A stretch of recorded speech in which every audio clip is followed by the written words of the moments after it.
جناب رسول اللہ صلی اللہ علیہ وسلم نے بد دعائیں تو فرمائی ہیں افراد کو، امیہ کو اور اس قسم کے لوگوں کو، لیکن من حیث القوم اور قبیلہ سب کو نیست و نابود کرنے کے لیے آپ نے نہیں فرمایا ہے۔ بخاری شریف استیزان میں ہے اور دعوات میں کہ آپ نے فرمایا لِكُلِّ نَبِيٍّ دَعْوَةٌ مُسْتَجَابَةٌ فَتَعَجَّلَ بِهَا عَلَىٰ قَوْمِهِ وَإِنِّي اخْتَبَأْتُهَا شَفَاعَةً لِأُمَّتِي۔ ہر پیغمبر کی ایک دعا ایسی تھی کہ وہ جب مانگتے قبول ہو جاتی، اور تقریباً انبیاء و مرسلین بڑی زمانوں تک تبلیغ کر کے اور وہ لوگ ٹس سے مس ہوتے نہیں تھے، بلکہ وہ اوروں کے لیے رکاوٹ بنتے اور ضرر بنتے۔ پیغمبرانہ پیمانہ صبر لبریز ہو جاتا اور آخر کار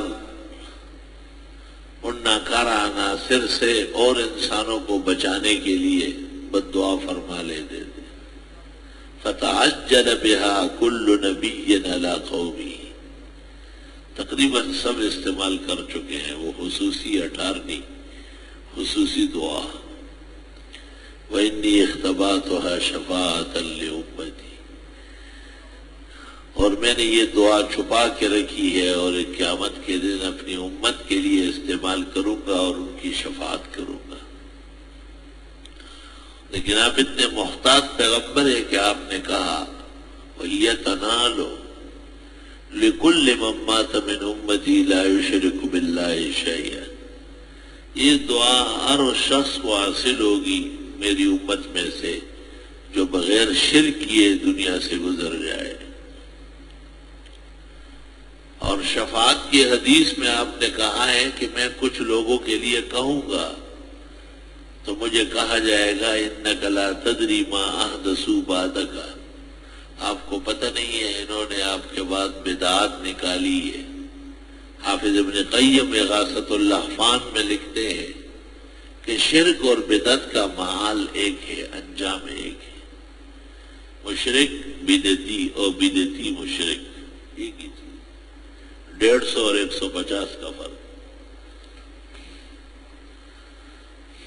استیزان و دعوات کی حدیث سے پتہ چلے کہ مشرک کی شفاعت نہیں ہوگی، اور شفاعت کی حدیث سے پتہ چلا کہ بدعتی کی نہیں ہوگی، دونوں محروم ہیں، دونوں ایک ہی تخم ہے، ایک ہی ناکارہ قسم کا بیج ہے۔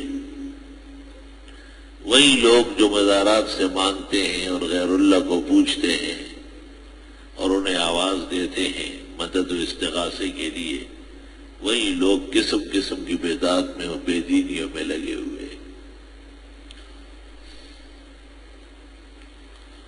استغفر اللہ واتوب الیہ۔